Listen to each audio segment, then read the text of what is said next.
우리에게 주신 하나님의 말씀은 구약 성경에서 봅니다. 구약 성경 1283쪽 아모스서 9장 9절 말씀을 장성 목사가 풀어서 번역한 연역본으로 봉독합니다. 여러분들 필히 나중에 다른 역본들과 대조해 보시면 더 풍성한 은진을 받으시리라고 분명히 믿습니다. 봉독합니다. 내가 명령하여 이스라엘 족속을 만국 중에서 결을 걸러내고 알곡을 얻고자 곡식을 키지람 같이 하려니와 그중 한 알갱이도 땅에 떨어져 버리우지 아니하리라. 아멘. 오늘 우리는 성령님 아래 성경 위에 하나님의 말씀을 듣기를 원합니다. 오늘 여러분들이 주목하실 설교 제목은 고통의 결을 걸러내고 확신의 알곡을 얻고자 함이 하나님의 기질입니다. 하나님의 특별하신 은혜 가운데 오늘 우리는 아모스서를 만납니다. 또 그 아모스서의 주인공이 되고 저자인 아모스를 만나게 됩니다. 아모스를 볼 때마다 저는 가끔씩 묘한 웃음을 짓게 됩니다. 그 이유는 그 이름에 있습니다. 여러분, 어떤 야구 게임에서 이제 9회 말에 2사 9회 말에 이제 마지막 타자로 오타니 선수가 들어섰습니다. 오타니 선수가 한 방 날려주면 이제 4점이 들어올 수 있습니다. 그리고 게임은 역전될 것입니다. 그리고 이제 투수의 힘찬 파워풀한 첫 공이 들어왔습니다. 오타니 선수가 그것을 기다렸다는 뜻이 받아쳐서 만루 홈런이 되어서 게임을 뒤집었습니다. 가령 이런 일이 벌어졌다고 할 때에 요즘 야구를 즐기는 사람들이 하는 말이 있습니다. 오타니가 오타니 했다. 그러니까 오타니 선수에게 기대되는 만큼을 했다 하는 말입니다. 아모스 선지자에게 그런 유머가 있습니다. 그러니까 아모스가 아모스 했다 하는 말에 그 시원이 이 아모스 선지자로부터 나온 말입니다. 이게 이제 무슨 말인고 하니 아모스 선지자의 이름에 있습니다. 그 이름이 무엇인고 하니 무거운 짐을 진 사람이란 뜻입니다. 이게 아모스입니다. 그래서 이게 아는 사람들끼리 통용이 되는 것인데 일반 교회에서는 이 말을 쓰지 못합니다. 그런데 어떤 게 있느냐면 신학교 채플에서 이런 말을 합니다. 청중들이 좀 고단해요. 그래서 하품을 하고 졸기도 하고 눈을 부비기도 하고 이리저리 몸을 이렇게 가누기도 하고 뭐 여러 가지 모습을 보여주게 됩니다. 그럴 때 설교자가 한마디 합니다. 혹시 아모스 하십니까? 이게 무슨 말이냐면 아모스라는 이름이 무거운 짐을 진 사람이란 뜻이니까 어젯밤에 잠을 못 잔 사람으로서 무거운 짐을 지고 있기 때문에 하품이 나오고 졸음이 쏟아지고 눈을 부비게 되고 그러십니까? 하는 말입니다. 그래서 오늘 우리들이 아모스 선지자를 만납니다. 아모스는 이 사람의 본명이 아니었던 것 같습니다. 왜냐하면 누가 그런 이름을 하나님의 사람으로서 갖겠습니까? 무거운 짐을 진 사람. 이건 그에게 북이스라엘의 민중들이 붙여준 욕의 의미가 담겨져 있는 이름 같습니다. 그래서 무거운 짐을 진 사람인데 여기에는 배경이 있습니다. 구약의 선지자들 중에 재벌급의 재산을 가진 사람이 딱 한 사람이 있습니다. 그게 누구냐? 아모스 선지자입니다. 그래서 아모스 선지자는 스스로 얘기합니다. 나에게는 많은 양떼가 있었다. 소떼가 있었다. 염소떼가 있었다. 이 얘기합니다. 그러니까 이 사람은 자신을 뭐라고 소개하는 거 아니? 나는 양떼와 소떼와 염소떼를 거느렸던 목자였다. 이렇게 얘기합니다. 나는 토지를 많이 가진 사람이었다. 그래서 뽕나무를 배양해서 사람들에게 분양하는 일을 하는 사람이었다. 그래서 자기 자신이 하는 일에 대해서 또 설명을 합니다. 나에게는 넓은 과수원이 있었다. 올리브 나무가 가득한 그런 곳에서 내가 농사를 짓는 농부였다고 자신을 소개합니다. 그러니까 여러분, 양떼, 소떼, 염소떼만 해도 부자인데 뽕나무를 가진 전원의 주인이요, 거기에 덧붙여서 올리브 과수원을 갖고 있으니 이 사람이야말로 조금 우리식으로 표현하면 재벌급 선지자라고 할 수 있습니다.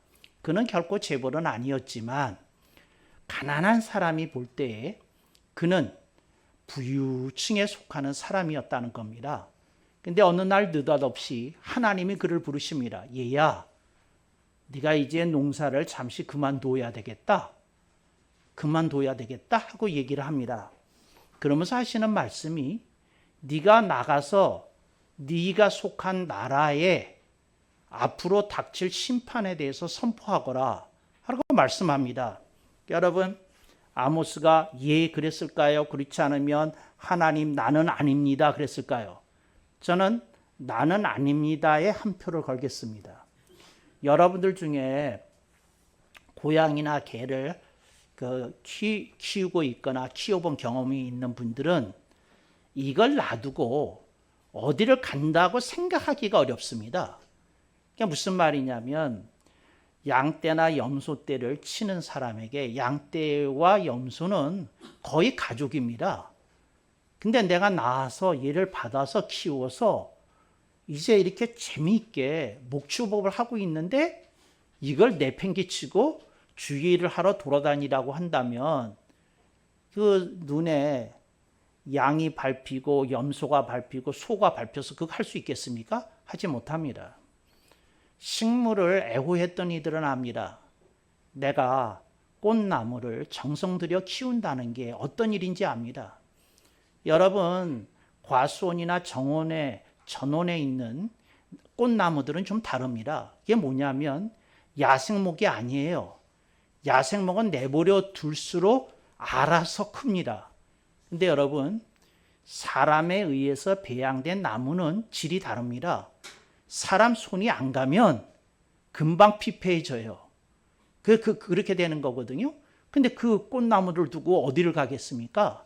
갈 수 없지요. 그래서 그는 분명히 얘기했을 겁니다. 저는 아닙니다. 기도하라고 그러면 제가 기도는 하겠습니다. 찬양하라고 하면 찬양하겠습니다.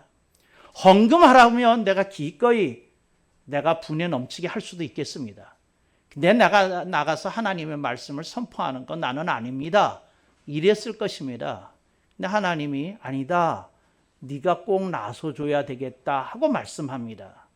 이게 참 신기한 일이죠. 그 배경이 있습니다. 이스라엘이 나라가 솔로몬을 끝으로 두 나라로 갈라집니다. 북쪽은 이스라엘, 북이스라엘이라고 불립니다. 남쪽은 유다, 그래서 남유다라고 부릅니다. 그러니까 우리가 노스 코리아, 사우스 코리아 하는 것과 마찬가지로 북이스라엘, 남유다 이렇게 갈라져 있을 때입니다. 근데 북이스라엘의 영토가 훨씬 넓었습니다. 그리고 그들이 국제 무역에 능한 사람들이었습니다. 그래서 북이스라엘이 아모스가 생존해 있을 때에 태평성대를 구가하고 있었습니다. 모든 이스라엘 사람들이 아파트에 살았습니다. 모든 이스라엘 사람들이 자동차를 굴렸습니다. 누가 또 이걸 고지고대로 듣지는 않겠지요. 비유입니다. 비유입니다. 모든 사람들이 해외여행 다녔습니다. 근데 그럴 정도로 정말 북이스라엘의 전성시대였습니다. 그런데 아모스 선지자를 불러낸 거는 그 아모스 선지자가 선포해야 되는 그 예언이 미묘했기 때문입니다. 어떤 미묘함이 있었는고 하니 이스라엘은 망한다. 이걸 선포해야 되는 겁니다. 북이스라엘은 이제 멸망하게 될 거다. 나라가 전성기를 구가하고 있는데 이걸 선포하라는 겁니다. 근데 다른 사람이 선포하면 안 믿을 거라는 겁니다. 그러나 너 재벌급인 네가 이스라엘에서 부유층에 속하는 네가 말하면 저 사람 우리 중에 굉장히 잘 사는 사람인데 저 사람이 저 말을 하는 거라 그러면 귀담아 들어야 되는 것 아니야. 요런 맥락이 있는 겁니다. 그래서 아모스 선지자가 고사하다가, 이건 제 추측입니다만, 고사하다가 하나님의 성령님의 강력하신 역사 속에서 예언 사역을 시작합니다. 이스라엘이여 들으라. 이제 북쪽 이스라엘은 멸망하게 되었다. 너희들이 회개하고 하나님께 돌아오라. 그렇지 않으면 엄청난 재앙이 임할 거다. 이걸 선포하기 시작한 겁니다.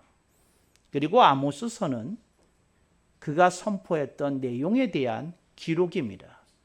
유심히 들여다보면 그가 목축업을 했던 사람이고 그가 그 과수원을 했던 사람이고 한 대목을 여러분이 유심히 읽으시면 찾아보게 되고 그의 배경을 아시게 됩니다. 그런데 그 예언 속에 한 대목입니다. 아모스서 9장 9절인데 뭐라고 말씀하시냐면 내가 이스라엘에게 심판을 주는데 저들이 그 혹독한 심판 속에서 하나님을 원망하기도 하고 하나님에 대해서 등을 돌리기도 할 거다. 근데 그들에게 이 말을 전해주거라 하고 하신 말씀 가운데 한 절이 도드라지게 보입니다. 그게 아모스서 9장 9절 오늘의 본문입니다.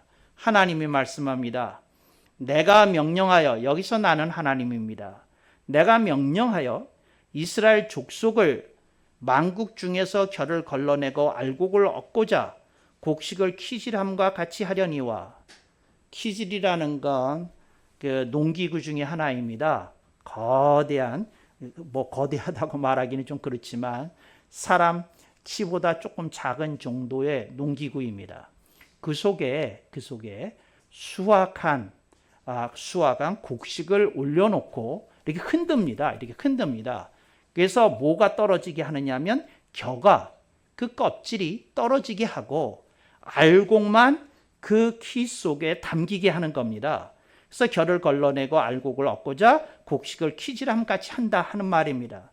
하나님이 뭐라고 말씀하시는 고 하니, 이스라엘아, 나 하나님은 겨와 같은 신자에게는 관심이 없다. 나는 알곡과 같은 신자를 원한다 하고 하나님이 말씀하시는 겁니다. 겨 같은 신자가 아니라 알곡 같은 신자라는 겁니다. 근데 겨 같은 신자는 뭐고 알곡 같은 신자는 뭐냐? 요게 좀 미묘한 겁니다. 근데 이런 맥락에서 예수님도 여러 가지 비유를 말씀하셨습니다.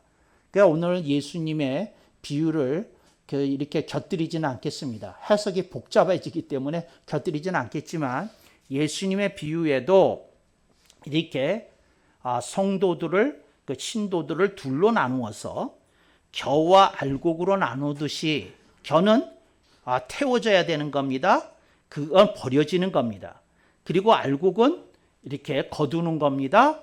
그러니까 팔 수 있는 겁니다. 사람이 먹을 수 있는 겁니다. 이제 이런 걸 말하는 것이지요.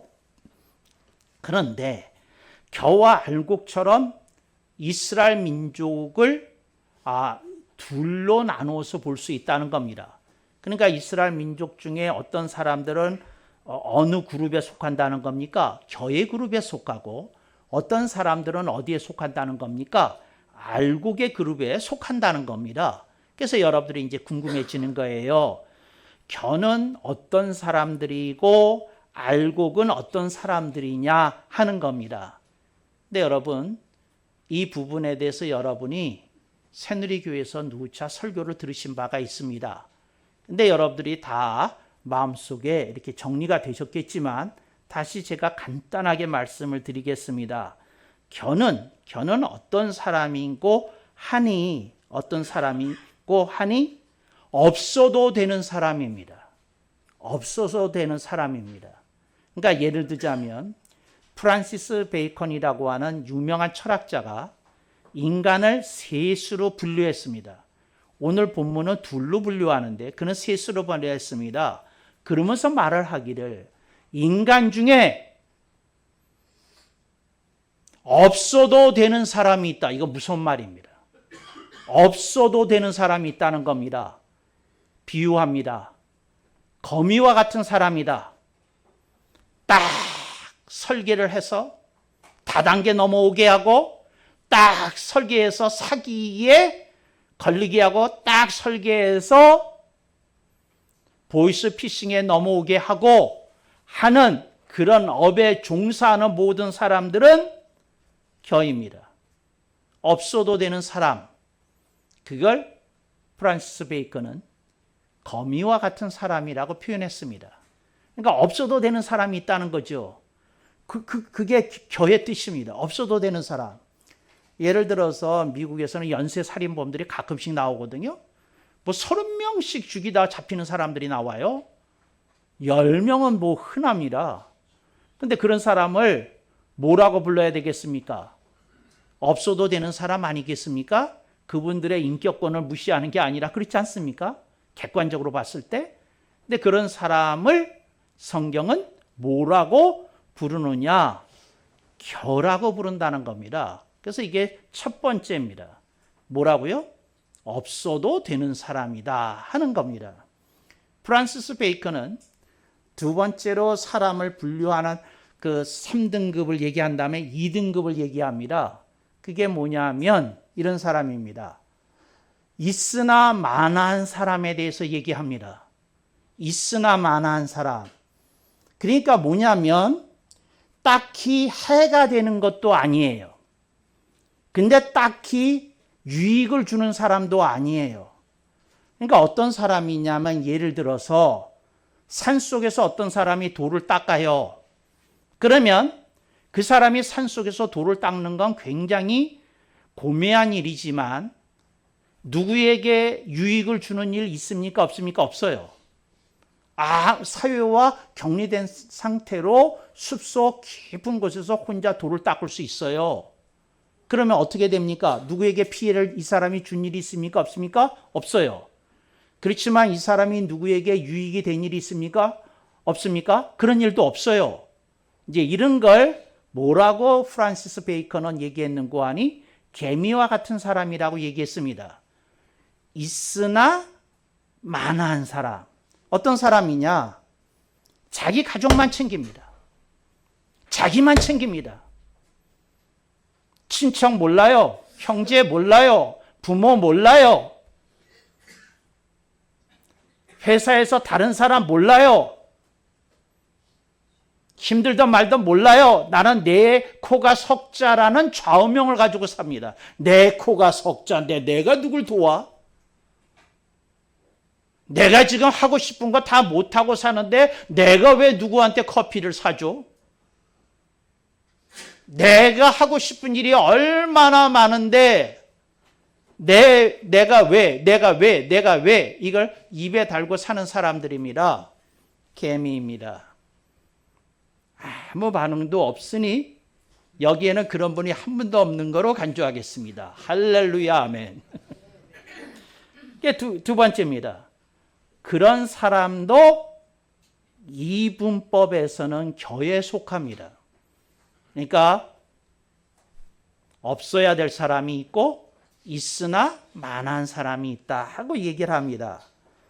그러면 알곡은 여러분이 아셨어요? 꼭 있어야 되는 사람입니다. 다르게 표현할 수 있습니다. 맞춰보세요. 꼭 있어야 되는 사람.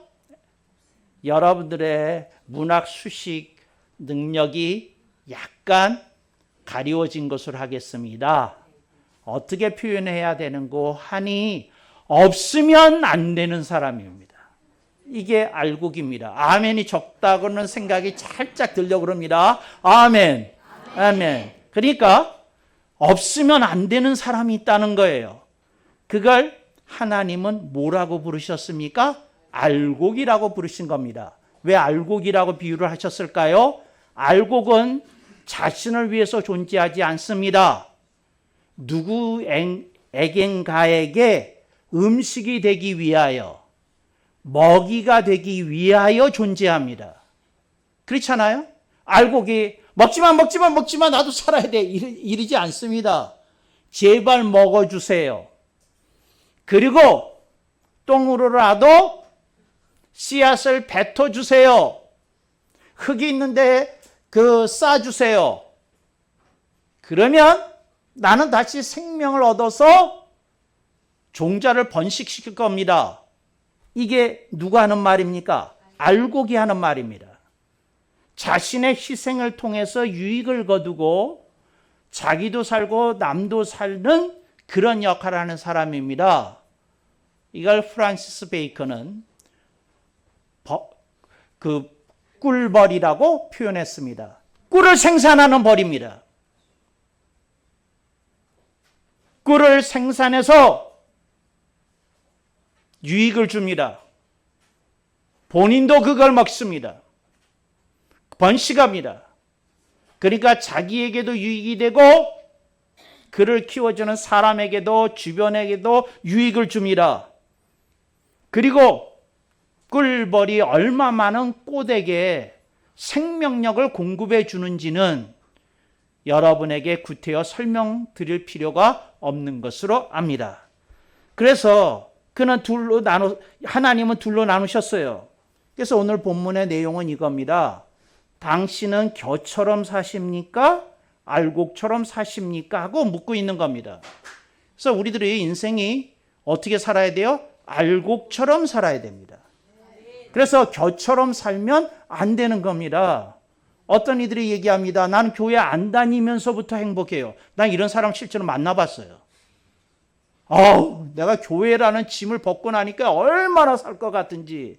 목사님은 절대 제 마음을 이해 못 하실 겁니다. 그렇게 얘기를 했어요. 그래서 내가 한마디 했습니다. 그대가 이 다음에 죽은 다음에 내가 왜 애타는 마음을 가지고 그대에게 전도했는지 그때 그대가 알게 되실 것입니다. 내가 그랬어요. 그래서 내 이 애타는 마음을 그대는 절대 모르십니다. 내가 그랬어요. 여러분, 겨우와 알곡입니다.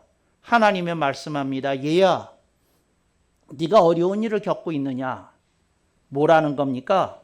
그 고통을 이겨낼 때의 고통의 겨라고 하는 껍질을 벗어내고 그 키 안에 떨어진 알곡이 되더라는 겁니다. 오늘 우리들의 삶 속에서 고통만 겪으면 안 됩니다. 그 속에서 뭔가 주님이 주신 조의 생명을 구현해야 되고 실현해야 됩니다. 보여줘야 됩니다. 그래서 여러분, 이 세상이 정말 힘들잖아요. 이런 표현 아시죠? 개고생한다. 인생이 개고생 같은 거 있어요. 그렇지만 겨에 떨어지면 안 됩니다. 그럼에도 불구하고 알곡 되어야 합니다. 그러니까 오늘 우리들의 삶이 그렇게 살아야 됩니다. 제가 누구를 추스리겠어요? 누굴 돕겠어요? 나 하나 건사하는 것도 힘든데 하는 인생이 있습니다. 형제요, 그 말 취소하십시오. 벗어나십시오. 깨어나십시오. 당신의 인생이 사탄이 쳐넣은 덫에 걸렸다는 것을 아시고 벗어나십시오. 여러분, 우리들은 그런 사슬에서 벗어나야 됩니다. 우리들의 인생은 결코 거미에 머무를 수 없고 결코 개미에 안주할 수 없고 우리는 필히 알곡이 상징하는 꿀벌로 넘어가야 하는 줄로 믿습니다. 이래야 된다고요. 이래야 된다고요. 근데 이러지 않고 뭘 사겠다고 뭐 한다고 하는 거 보면 참 안타깝다는 생각을 가지게 됩니다. 여러분이 수많은 스타들을 봅니다. 왜? 그들이 미디어에서 노출이 심하니까요. 그래서 여러분들이 스포츠 스타도 압니다. 또 여러분들이 많은 배우들도 압니다. 많은 탤런트들도 압니다. 많은 유명 인사들도 압니다. 많은 셀레브리티들을 여러분들이 알고 계십니다. 제가 말합니다. 그들의 모습에 속지 마십시오. 그들이 만약에 그들이 얻은 것을 가지고 자신만을 위해서 사는 거라고 그러면 그들의 인생을 성경은 말씀하기를 겨와 같다고 말씀하실 수도 있다는 겁니다. 그래서 여러분, 겨에 왜 우리가 눈을 돌려야 되겠습니까? 왜 겨를 보고 박수를 쳐야 되겠습니까? 왜 겨를 보고 환호를 내질러야 되겠습니까? 아닙니다. 여러분들이 환호해야 될 사람은 그런 사람들이 아닙니다. 알곡과 같은 사람들, 이름도 빛도 없이 여러 사람을 돕는 사람들, 자신의 것을 기꺼이 내어줄 줄 아는 사람들, 주님의 사명을 온몸으로 받아내며 하나의 열매를 거두기 위해서 자신의 전심전력을 다하는 사역자들, 그런 분들에게 박수와 환호가 돌아가야지 마땅합니다. 근데 여러분들이 엉뚱한데 시선을 돌리고 엉뚱한데 마음을 뺏기고 그러면 아무 소용이 없다는 거 여러분들이 기억해 주실 수 있기를 바랍니다. 제가 오래전에 어떤 사람하고 전도를 하다가 대화를 한 일이 있는데, 목사님, 저는요, 목사님이 속이 상할 얘기를 하나 하겠습니다. 인생은 뭐니 뭐니 해도 엔조이입니다. 성경적입니다. 왜?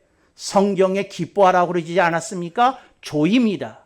근데 그 속으로 들어가라고 N이라는 전치사, 접두어가 붙어 있습니다. 엔조이를 하면서 나는 삽니다. 목사님보다 다 엔조이하며 삽니다. 목사님은 재미없게 사시죠? 저는 엔조이하며 삽니다. 그런데 내가 왜 예수를 믿어야 되는지 모르겠습니다. 미안합니다. 예수님이라고 그래야죠? 예수님을 내가 왜 믿어야 되는지 모르겠습니다. 하고 얘기를 하더라고요. 여러분 생각에 제가 뭐라고 그랬을 것 같습니까? 네, 저는 이런 사람들을 보면 되게 반가워요. 그리고 기뻐요. 즐거워요. 어떻게 즐거운지를 얘기를 해주겠어요. 아기가 기저귀에다가 똥을 쌌습니다. 그런데 아기가 엄마가 치워줄 줄 알기 때문에 환하게 웃으면서 엄마를 봅니다. 엄마가 왔습니다. 응가했어. 그리고 또 환하게 웃습니다. 당신의 모습을 보는데 왜 아기 모습이 떠오르는지 모르겠습니다. 철없는 사람입니다. 여러분, 철없는 사람의 말에 속지 마십시오. 인생은 철이 나야 되는 겁니다. 인생은 결코 엔조이로 끝날 수 없습니다. 인생에 하나님이 주신 기쁨과 즐거움이 있습니다. 사과를 먹으면 사과가 맛있고, 감을 먹으면 감이 맛있고, 배를 먹으면 배가 맛있습니다. 그런 것이 하나님이 우리들에게 주신 기쁨과 즐거움 맞습니다. 그렇지만 인생이 엔조이로 끝나서는 결코 안 된다는 거 기억하실 수 있기를 바랍니다. 그분한테 마지막 한마디를 제가 날렸습니다. 뭐라고 날렸는고 하니, 당신이 묻지 않았지만 당신이 나한테 나는 엔조이가 인생이라고 생각한다고 말씀하셨으니 내가 생각하는 인생관을 말씀드리겠습니다 하고 한마디 내질렀습니다. 여러분들이 이 대답을 맞추셔야 됩니다. 맞추실 수 있겠습니까? 제가 뭐라고 얘기했는고 하니, 제가 생각하는 인생은 보람입니다. 내 인생이 이 지구에서의 인생이 끝났을 때 끝나지 않는다는 것, 우주가 설사 멸망할지라도 나는 예수님의 품에서 영생 복락을 누릴 거라는 것, 그리고 내가 희생했던 그 모든 아픔의 눈물을 주님께서 친히 씻어 주실 것이라는 것, 그리고 주님이 내가 이 세상을 떠나는 날 천국에서 나를 품에 안으시고 말하기를, 잘하였도다 내 사랑하는 종아 하는 음성을 듣기를 소망하며 사는 사람에게 따르는 하늘의 선언을 나는 믿습니다. 여러분, 이게 우리가 보람을 믿는 겁니다. 우리들의 인생이 여기서 끝나지 않아요. 여기가 다 아니에요. 속지 마세요. 그래서 여러분 인생이 엔조이가 아닙니다. 많은 분들이 엔조이에 걸려가지고 누구는 어디를 갔는데 나 못 갔어. 누구는 어디를 갔는데 못 갔어. 누구는 뭘 먹었다는데 못 갔어. 안절부절하는 사람들이 얼마나 많은지 모릅니다. 여러분 제가 명언을 하나 하겠습니다. 이 세상에서 제일 맛있는 밥은 집밥입니다. 속지 마십시오. 맛집에 음식이 아무리 맛있어도 몸으로 안 가요. 내가 체험해 보니까 알겠어요. 몸으로 안 가요. 집밥이 제일 맛있습니다. 아멘 하는 사람들은 아주 철없는 사람들입니다. 내가 알겠어요. 여기 철 안 난 사람들 좀 있어요. 뭐니 해도 이 세상에 수많은 나라가 있어도 이 세상에 내 집처럼 편안한 데가 없다는 사실을 여러분들이 깨달으실 수 있길 바랍니다. 세계 최고의 나라는 내 집입니다. 할렐루야. 5성급, 7성급 저리 가세요. 내 집이 최고입니다. 왜 최고일까요? 거기에는 며칠 못 머뭅니다. 내 집에는 내가 원하는 날까지 머물 수 있어요. 최고입니다. 최고입니다. 어디다 여기다 견지려고 그래요. 생각을 말아야 되는 겁니다. 이제 이렇게 인생을 사시면서 보람을 느끼면서 사실 수 있기를 바랍니다. 많은 것들이 여러분의 눈을 현혹시키고 유혹하고 곤혹스럽게 합니다. 여기에 끄달려 사는 인생 되지 말기를 바랍니다. 그런 인생을 뭐라고 부르는지 아시죠? 개목걸이 인생이라고 부릅니다. 누군가가 나를 끌어당기고 있어요. 나는 끄달리고 있어요. 그런 인생을 개자가 들어갔기 때문에 약간 좀 거시기한 맛이 있어서 순화시켜서 이렇게 얘기합니다. 끄달리는 인생이라고. 끄달린다는 말이 무슨 말인지 아시죠? 끌려다닌다 그 말입니다. 끌려다니는 인생 사시지 마십시오. 또렷한 비전을 가지고 예수 그리스도를 표대로 삼고 일로 직행 한 길로 쭉 가실 수 있기를 바랍니다. 그게 우리가 걸어가야 될 길이고 이것이 우리에게 주신 복음이 가르치는 길입니다. 그 길을 가는 거죠. 어디 딴 길이 있겠어요. 곁눈질 하지 마세요. 한눈 팔지 마세요. 우리가 가야 될 길이 따로 있는 겁니다.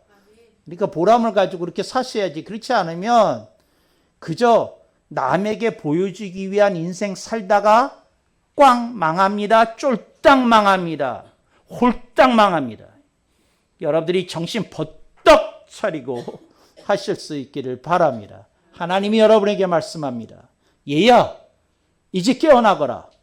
어떻게 깨어나라고 말씀합니까? 겨는 안 된다는 겁니다. 알곡으로 깨어나야 된다는 겁니다. 알곡으로 깨어나야 된다는 겁니다. 정말 여러분들 벗어나실 수 있길 바랍니다. 어떤 분이 퀴즈를 하다가 알곡이 몇 가지 떨어졌어요. 알갱이들이. 아이고 아까운 거, 아이고 귀한 거. 그리고 이거를 하나하나 집어서 다시 키 위에다가 놨어요. 오늘 본문에 그 대목이 나옵니다. 곡식을 키지람 같이 하려니와 그중 한 알갱이도 어떻다고요? 땅에 떨어져 버리우지 아니하리라. 여러분들이 보람이라는 가치관을 가지고 사는 알갱이라면 주님이 여러분의 인생이 땅에 떨어뜨려져서 짓밟히는 것을 결코 허락하지 않겠다고 분명히 말씀하고 있다는 겁니다. 이 말씀을 믿어야 됩니다. 할렐루야. 그러니까 알갱이들은 걱정할 일이 없습니다. 걱정할 일이 없습니다. 누가 묻습니다. 겨가 알곡이 될 수 있나요? 될 수 있습니다. 될 수 있습니다. 여러분들의 인생이 겨와 같을지라도 방향을 정하면 되는 겁니다. 주여, 겨 같은 인생이 알곡 같은 인생 되기를 원합니다. 방향 정했습니다. 주님께 여러분들의 인생을 드리는 겁니다. 주여, 제 인생을 받아주시옵소서. 그런 사람에게 하나님의 지혜와 능력이 임하더니 하나님의 축복을 결실로 얻게 되리라고 믿습니다. 그런 새누리 공동체가 되고 방송 공동체가 되기를 주님의 이름으로 축복합니다. 아멘. 억만 번.